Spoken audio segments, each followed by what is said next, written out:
Jak widzicie, my już spakowani. Jest godzina u nas za 5:01 i zbieramy się powoli na taksówkę. Jedziemy na lotnisko. Mamy lot o godzinie 3:45 nad ranem. A jedziemy gdzie, Marika? Do stolicy Samby. Jest, na naszą drugą randkę. Przyjechała już po nas taksówka, wsiadamy i jedziemy na lotnisko. Marika sprawdza rozmiar walizki. Po 15 minutach jesteśmy już na lotnisku i oczywiście mamy za dużo kilogramów, ale z naszym szczęściem to nam się pewnie uda. Ja dzisiaj jakoś mam takie, nie wiem, siły mi się dziwne rzeczy, że na statku jesteśmy, nagle się obudziłam, szukam tych rzeczy naszych, siedzę, usiadłam na łóżku, ja mówię, jakbym w hamaku siedziała, dwie nogi do góry. Jeszcze buja. Jeszcze buja.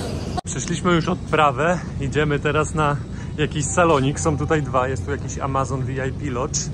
Zobaczymy, czy nas tutaj wpuszczą, bo tutaj była jakaś dopłata, bo niby lepszy. Zaraz zapytamy. Mamy ponad 2 godziny, więc sprawdzimy ten i też jeszcze niedaleko tam jest następny, więc najpierw zobaczymy, co tutaj jest. Może coś zjemy, napijemy się i poszukamy dalej. Ten w Google był oceniany na o wiele gorzej, miał 3,7 chyba i takie marne opinie i bardzo mało lepiej. Thank you so much. No tamten miał lepsze opinie, tak, no zobaczymy. A jest. Jeszcze podpisać trzeba. Pani M. Na zdjęciach widzieliśmy, że w obu salonikach nie ma za wiele jedzenia, takich ciepłych potraw. To wam pokażę, co tutaj jest dostępne. Tutaj jest kawa, można sobie kawę zrobić. Tu jest taki barek, nie za duży, jest jakieś piwo, są też napoje. Jest maszyna do kawy i też jest taka maszyna na kapsułki, jak widzicie. No i z ciepłych dań tylko jest taka kiełbaska w sosie pomidorowym, nawet nie wiem, czy ona ciepła. No, nawet ciepła nie jest. Są jakieś bułeczki, szynka, ser. Tutaj są jakieś rogaliki, ciasta na słodko. Tak trochę po portugalsku. Oni lubią takie jedzenie. Jest jakaś też pizzerka, no i owoce do tego. A tak wygląda cały salonik. Ładny kolor. Tutaj dekoracja, dżungla, amazonka. No i to na tyle. My siedzimy tutaj, na tych najlepszych siedzeniach. Rozłożymy się na chwilę. Zjadłem te parówki w sosie pomidorowym. Teraz czas na piwo. Marika, jak te parówki? Git? Marika została w tamtym saloniku, ja idę zobaczyć do bramki 6-7, bo tam jest ulokowany ten drugi. Sprawdzę, jak on wygląda. Jest kolejny salonik, nazywa się W-Lodge. Dobra, idę sprawdzić, jak on w środku wygląda. Jestem już w drugim saloniku, zaraz wam pokażę, co jest. Barek wygląda nawet lepiej, nawet wpuściłem tego kolegę tutaj, bo mogę, bo mam jedną osobę darmową. Mogę wpuścić, więc też niech skorzysta. A co my tutaj mamy? Jakieś przekąski na początek, chrupeczki. Tutaj też jakieś słodkości. No, jak widzicie, nie ma nic na ciepło, tylko jakieś takie ciasta, przekąski. Tutaj jakieś paszteciki, kanapeczki i tutaj jakieś dodatki. No skromnie z tym jedzeniem w Brazylii jak na razie. Wróciłem już do tego pierwszego saloniku, ale w obu jest mega zimno. Klima działa. Mari to aż kurtkę zakłada. Chcesz iść do tamtego saloniku jeszcze? To w samolocie mamy 3,5 godziny gdzieś lotu. My już stoimy w kolejce, zaraz będziemy wchodzić, ale widzę, że jakoś nie czepiają się za bardzo walizek. Mam nadzieję, że tak będzie do końca. Przecież my mamy małe plecaki. No my zawsze w sumie mamy zgodność. Na spokojnie wszystko, kolega nawet nie zagląda na te plecaki, niezainteresowany. Przeszliśmy, jesteśmy już w tunelu, zostało 20 minut do wylotu. Ale ten plecak, zobaczcie. No tak, odpięty jest dron, więc nie wygląda na duży. Dlatego można było wziąć taką reklamówkę na ramię, na laptopa, albo Maxi ma plecak, to też nie było problemu. Także na bagaże jak chcemy było. Tylko w tym jest 15 kg, a można było mieć 10. To taki mały szczegół. Lecimy liniami GOL, tymi jeszcze nie leciliśmy. A tutaj co? Samolot pożyczony od Air France albo KLM-a. Ładny samolot, dobrze zrobiony, nowoczesny. Nie wiem, czy to nie jest ten Boeing Max, ale zaraz sprawdzimy, czy są przesądni i będzie 13 rząd. Jest rząd numer 10, 11, tu powinno być 12, jest 12 i kolejny już jest 14, czyli są przesądni. No, sporo liniach tak jest. Tak myślałem, że to są te nowe Boeingi 737 MAX. Mam wrażenie, że jest więcej miejsca na nogi, ale to może tylko tak mi się wydaje. I zobaczcie, jest też USB w takich liniach lotniczych, bardzo rzadko spotykane w tanich liniach lotniczych. I tutaj, a jeszcze można rozkładać siedzenia, no proszę bardzo. No nieźle. Podczas lotu dostaliśmy takie przekąski i to są takie kulki, chrupki. Do tego ja mam wodę. Mari ma coca-kinę.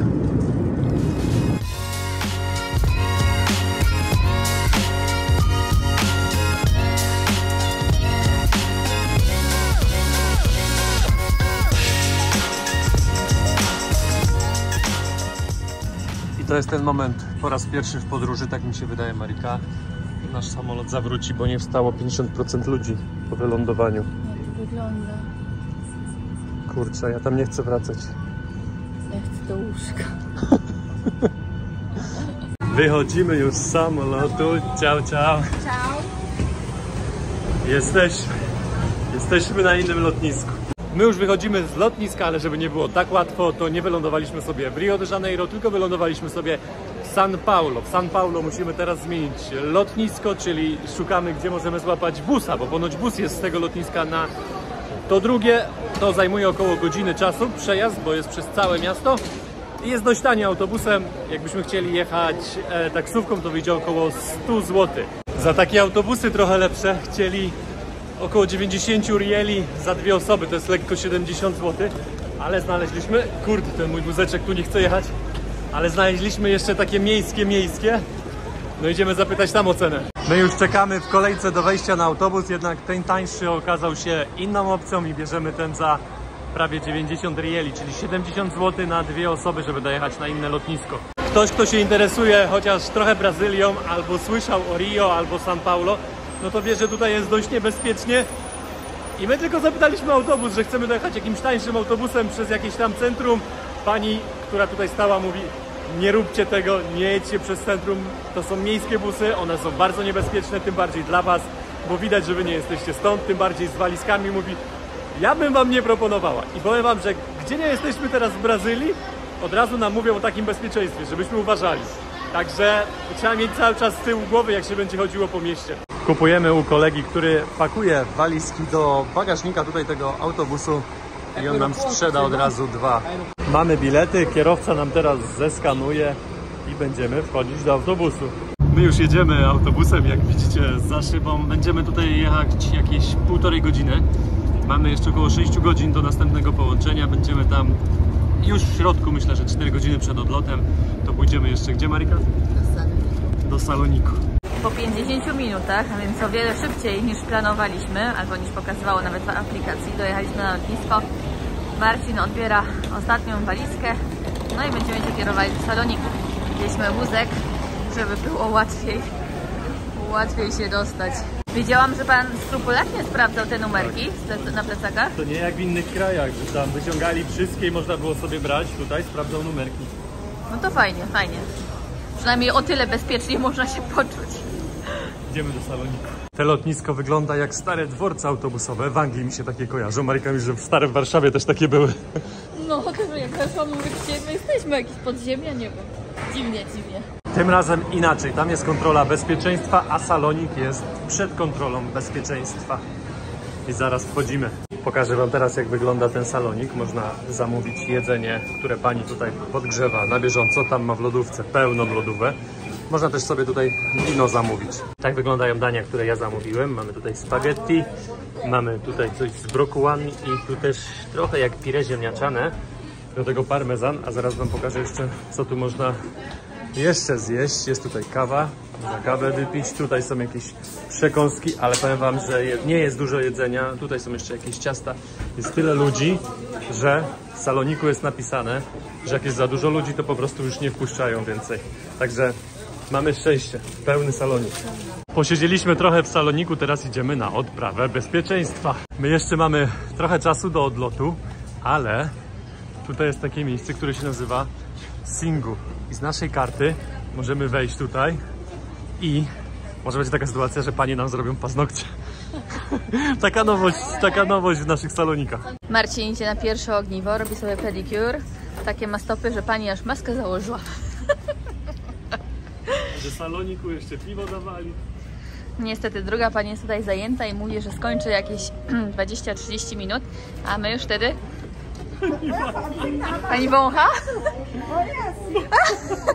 Pani... Pani patrzy na czerwony paznokieć, bo mi Marika pomalowała ostatnio. Pomalowałam, bo już takie patrzyłam, mówię, to pomaluję, przynajmniej będą ładniejsze. Pani musi teraz zmyć. No nic. Szybciutko. Pani już obcięła moje długie pazury, teraz pilniczkiem przypiłuję. No i powiem wam, że to jest nowość, jeszcze z tej karty w salonikach tego nie było. Zresztą to nie jest salonik, to jest coś osobnego. To jest takie nieogrodzone w ogóle, tutaj na środku, tak. Pomiędzy, znaczy poczekali sobie. Dziwnie się czuję, bo ludzie tutaj chodzą i patrzą na mnie, że kto to sobie robi paznokcie na lotnisku. No ale podoba mi się. Przyjemnie jest. Pani szybko to idzie już, druga noga w obrocie. Szybko, no. Tu smarowała jakąś pastą tutaj. Nie wiem, co to znaczy. Na skórki może. No. Jakby paznokcie później się skórki wycina? Tak. Powinieneś częściej chodzić na takie zabiegi. Musisz mnie zabierać.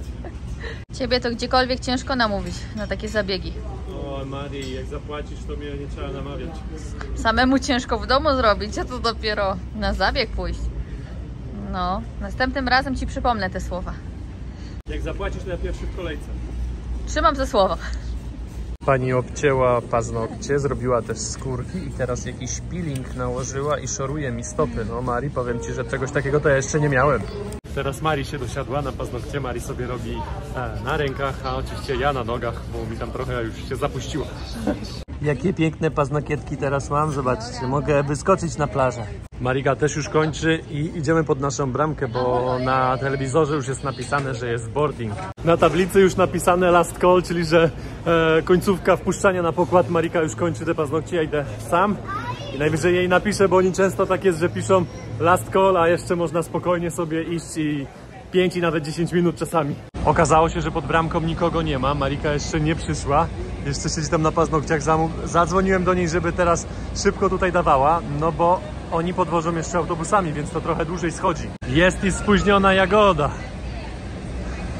Nikogo już nie ma w kolejce. A co, ja go rozmazałam przez tą paznokcie, jeszcze pani mi tu wkłada, pomogła. Oj. A, nie zaschły do końca. No nie zaschły w ogóle, bo ona malowała. Ja mówię, dawaj mi ten plecak na plecy. No i tu druga jeszcze czyści jakieś końcówki. A my tu czas jeszcze mamy. No, nikogo już nie ma, idziemy. Nasza czwórka, ja, Marika i ta para jeszcze z przodu. Zostaliśmy tylko. Idziemy teraz, nie wiem, mieliśmy wsiąść do autobusu, ale pani nas gdzieś prowadzi. Może jakimś specjalnym samochodem podjedziemy. Specjalne zamówienie dla nas. Marika jeszcze suszy paznokcie, ale jedziemy już tym specjalnym samochodem do samolotu. To mój drugi raz, jak tak jadę. Pamiętacie, jak w Bangladeszu też mnie zawieźli na lotnisko, na płytę, takim osobówką? Teraz jedziemy busem. Ale słuchajcie, jeszcze ja miałam, jak siedziałam na paznokciach, 15 minut do zakończenia boardingu. A dosyć dużo. Się pospieszyli troszkę. Mamy nadal jakieś 5 minut. No nie wiadomo, gdzie ten samolot stoi. No tak, no ale boarding, no to, że wchodzisz na pokład, w sensie, że masz ostatni na schody chyba, tak się... Myślę, że byliśmy ostatni, skoro nawet ten samochód już odjeżdża, bo można by było tu jeszcze kogoś wcisnąć, ale tak mi się wydaje. To na tyle z krótkiej wizyty w São Paulo. Wyobraźcie sobie, że cała metropolia São Paulo jest piątym największym miastem, piątą największą metropolią na świecie i jest 10 razy większa od Warszawy. Ma prawie 23 miliony mieszkańców. A my wchodzimy już na pokład i co dziwne, nam siedzenia zmienili. My już w samolocie. Wyschły paznokcie? Wyschły, ale... Kilka dotknięć było i widać rysy. No ale nie o tym, nie o paznokciach. My zmieniliśmy nasze siedzenia, bo mieliśmy centralnie na skrzydle, a zmieniliśmy takie, że będziemy coś widzieć tutaj.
pokładzie dostaliśmy jeszcze takie przekąski na słono.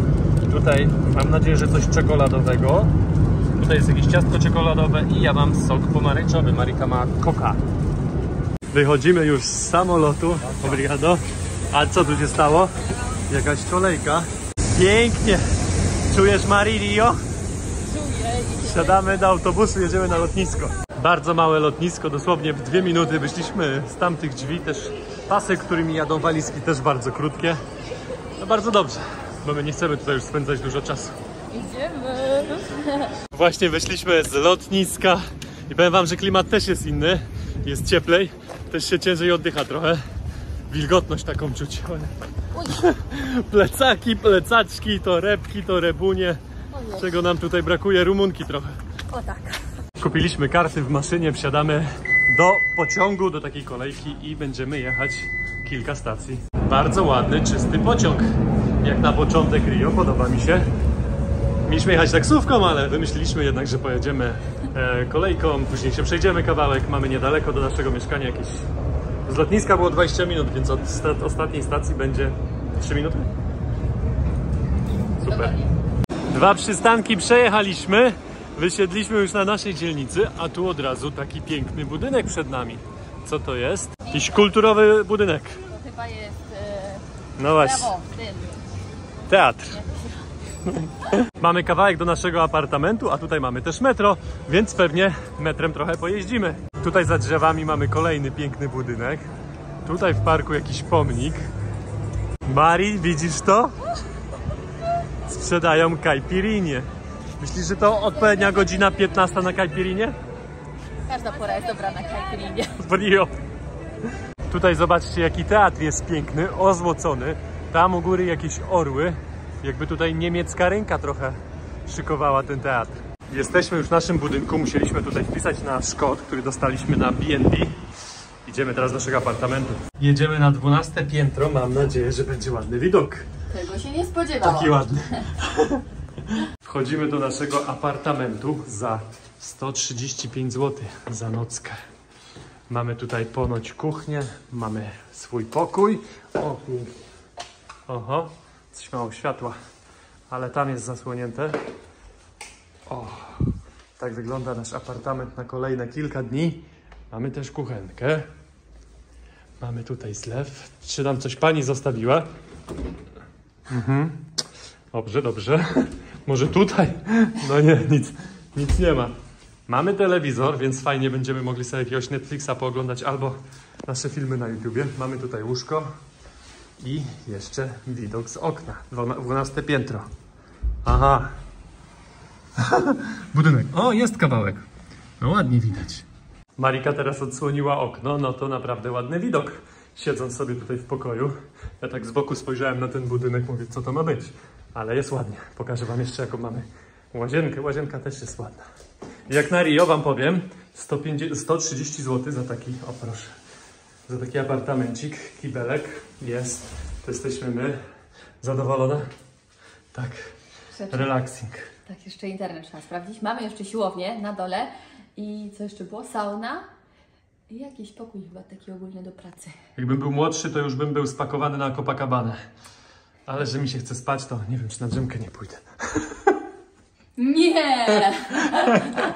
Idziemy do sklepu, zrobić jakieś zakupy, może coś zjeść jeszcze po drodze. Tak, a co najważniejsze też, my uwielbiamy takie zapiekanki z serem. Mamy toster, ja już go tu wyciągnę, Marii. Niech sobie będą codziennie tosty z rańca. My wzięliśmy prysznic w apartamencie, idziemy teraz trochę na miasto, idziemy zrobić jakieś zakupy, wypełnić lodówkę, coś tam sobie ugotujemy, bo my lubimy sobie ugotować ostatnio. Zresztą zawsze lubiliśmy, ale ostatnio nam trochę brakuje polskiej kuchni. Widać, że budy powoli się rozstawiają. Wieczorne jedzenie i picie w Rio. Nie wszystkie są jeszcze otwarte, ale już jakieś tam przekąski można dostać. Caipirinę na przykład.